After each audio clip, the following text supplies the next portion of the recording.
Vou passar para a Marilis já, Flávia. Antes eu queria só trazer umas participações da audiência e fazer uma breve pausa nesse assunto que é tão denso para falar da participação da Tatiana Salles aqui, que ela foi mencionada hoje até na nossa reunião de pauta, ela, a Nilza, o Zé Carlos, porque a gente falou da duração do programa e a gente mencionou que se a gente fizesse uma rave do Central Meio, a gente teria audiência para ficar com a gente ao longo da rave, a Tatiana é uma dessas. E ela escreve aqui dizendo o seguinte, falando a respeito dessa questão do caminhar para extremismos e tal, e a gente até falou disso ontem aqui no Central, né, a respeito de como a política muitas vezes se apropria do discurso religioso, e ela diz, olha, mulheres religiosas de qualquer religião têm taxa de fecundidade no mínimo 2 vezes maior que mulheres laicas, então, de fato, demograficamente, parece que esses grupos vão prevalecer não só em Israel, a demografia é muito mais favorável aos grupos mais religiosos, tanto judeus quanto islâmicos, e os moderados e laicos, na média, têm menos filhos. O Geraldo Soares diz, o dilema de Israel é que vai ter que escolher entre ceder território, que custa caríssimo no curto prazo, ou continuar caminhando na direção atual, que pode custar tudo no longo prazo. O Danilo Marques diz, a questão é que essa demonstração de força do Trump, né, pelo menos no discurso, passa por aquilo que o Zuckerberg chamou de energia masculina, entre aspas, aqui, parece haver um componente de performance red pill nesse estilo do Trump. E o Diego Querobino diz, ele faz uma pergunta aqui, ele diz, gostaria de saber uma coisa, por que Israel está virando esse hub internacional da extrema-direita, né? Porque ele fala de líderes da extrema-direita aqui do Brasil que querem ir para lá para o batismo ou que fazem referência ao Benjamin Netanyahu. Ele diz, Israel esqueceu o que é extrema-direita, esse tiro pode sair pela culatra, isso pode gerar um problema para o Estado de Israel também. E aí eu passo para a Marilisa antes da gente devolver para a professora. Não, então, professora, porque de ontem para hoje, além enfim, desses players do mundo árabe, outras grandes potências já estão se manifestando e reafirmando a necessidade da criação de 2 estados. Então, assim, a gente já teve, estou até olhando aqui as declarações, mas a gente teve já a declaração China se posicionando, já teve Rússia, Alemanha, França, além como eu já disse, dos países árabes. Então, todo mundo já se colocando a sua posição e reafirmando da necessidade para isso. Talvez essa fala do Trump, de fato, provoque um maior engajamento desses países para tentar chegar a alguma solução, que seria a solução desses estados. Mas a grande questão é, o Hamas sempre se posicionou contra, nunca aceitou essa solução.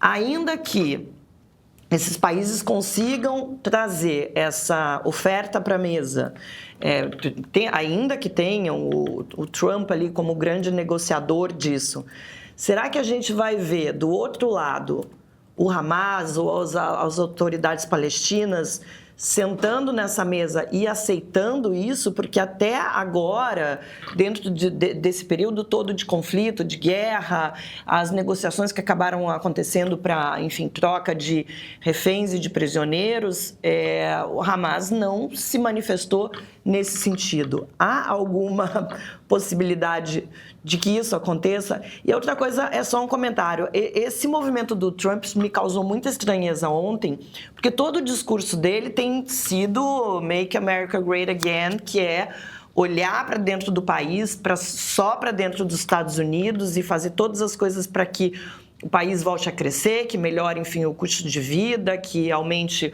os empregos. A gente está vendo sempre isso. Por que o Trump ia se meter numa confusão tão grande de querer ocupar um território como Gaza, tirando os palestinos de casa? Eu não consigo ver qualquer lógica nessa... Se de fato ele está falando a verdade, se é uma intenção fazer o que ele anunciou ontem, parece que não tem absolutamente nenhuma lógica nisso, porque é muito esforço, é muito dinheiro, ainda que ele resolva privatizar a costa toda ali de Gaza, trazendo, enfim, grandes empreendimentos, resorts. A gente sabe que você construir um lugar, você precisa de uma presença forte do Estado para dar toda a infraestrutura para que aconteça. Parece um pouco... que ele sai completamente do que ele vinha falando sobre o sonho de fazer a América grande de novo, não é?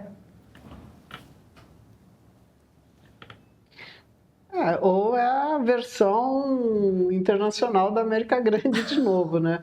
É que, na verdade, começando por essa última, né? Na verdade, quando ele fala isso, ele está contando, sim, com o Netanyahu. Né?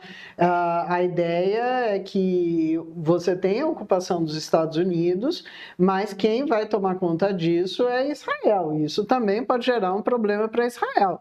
E aí, até como eu havia comentado, eu concordo com você, eu acho que de repente, arriscado você mandar tropas para lá. Eu não acho que ele vai chegar a isso, mas enfim, depois cobrem aí nos próximos, né? Porque, nossa, cada previsão que a gente erra que é uma desgraça. Mas, não tem jeito, né? A coisa está muito rápida. Mas ele conta com Israel para dar conta disso, né? Ou seja, de você dar infraestrutura e tal. Mas é uma coisa tão absurda, né? Você, de repente, imaginar um Trump Cassino, um resort de praia lá, que, assim, é difícil de falar, né? Mas, de fato, eu acho que para alguns grupos da sociedade americana, principalmente aquele eleitorado mais de classe média que votou nele para gerar empregos, baixar o custo de vida, é uma declaração ontem que não caiu muito bem. Mas é uma declaração que cai muito bem dentro do lobby israelense. Né? Então, isso vai ter um impacto positivo para alguns grupos e outros não muitos. E aí, já que eu entrei nessa questão do lobby israelense, voltar, né, um pouco ao que a Luísa comentou a partir do chat, da questão da extrema-direita. Né? Veja, eu acho que a extrema-direita hoje ela tem vários hubs. Né? Israel, Estados Unidos, até aqui um hub mais fraquinho no Brasil. Né? Então a gente... Fraco agora, né? Bom, fraco agora, mas assim, quem faz forte esses hubs, né? É justamente essa mistura com a religião, né? Isso é algo que a gente vê politicamente acontecendo há muitos anos, né? Desde os anos 70, porque a religião ela passou a ocupar, até pelo desencanto das pessoas, do desencanto com emprego, dificuldades, um lugar muito grande, né? Cada vez maior na vida das pessoas. E a religião, por que ela é boa? Porque ela gera paixão e instrumentaliza a ação política. E os políticos perceberam isso e passaram a usar, né? Via controle de mídia e não só isso também, né? O dia a dia de pessoas que se sentem excluídas e vão para a igreja ouvir o pastor falar e dar direção. Olha, sua vida vai dar certo se você fizer tal coisa. Então, isso foi incorporado muito fortemente para a política para abrir espaços. Então, Israel é meio representativo, mas o comentário ele vai no ponto, porque olha, quando você começa a abrir demais as perspectivas para radicalismos, e aí, gente, é radicalismo da direita, radicalismo da esquerda, você perde qualquer oportunidade de diálogo. Hoje parece que a gente não consegue dialogar. Então, isso é um risco para Israel, é um risco para os Estados Unidos, para todos os países, mas a gente tem, né, o colega Casarões, que ele é especialista, né, ele fala muito dessa direita transnacional, e é esse momento que a gente vive, que tem ligações religiosas, tem ligações econômicas, e enquanto houver uma massa populacional que ela busca o extremismo, ou pelo menos soluções para o seu dia a dia, por conta de crise social, econômica e política, essa extrema-direita, nas suas mais diversas formas, ela vai continuar crescendo, que é esse movimento que a gente observou antes da Segunda Guerra Mundial e que a gente observa agora. Então, são diversas formas, né? Então, se a gente olha, às vezes, a perseguição que o Trump tem feito contra migrantes, né? O denuncismo, isso lembra muito a perseguição aos judeus na Alemanha nazista, né? Então, são coisas gravíssimas, né? Mas a extrema-direita vai crescendo nesse vácuo. E aí, para não esquecer o Hamas, né? Que também foi colocado na mesa, eu não acho que o Hamas é um interlocutor político viável para a solução dos dois estados mais, né?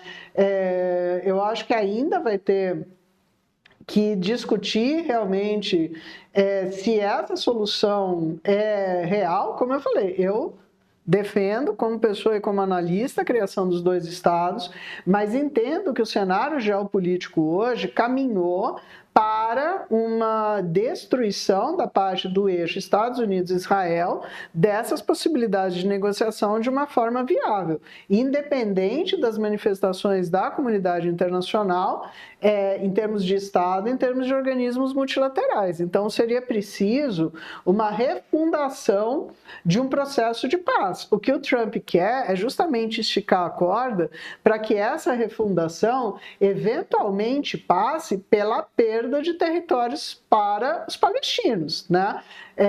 Todo mundo sabe que é inviável você realocar a população de Gaza diretamente para a Jordânia e para o Egito, né? Então, isso é fato. Agora, a maneira como isso vai ser feito na mesa de negociação, em vez de 2 estados, um estado e um estado e meio, não sei. Agora, o Hamas, ele de fato é um grupo terrorista, vamos sempre pontuar isso, né? Porque sempre tem alguém que acha que a gente está defendendo o Hamas, né? Ninguém defende o Hamas, é um grupo terrorista, não reconhece o direito à existência de Israel e ele precisa, por conta disso, ou mudar sua posição para sentar numa mesa de negociação, ou, como tem acontecido, está caindo nessa irrelevância política, né?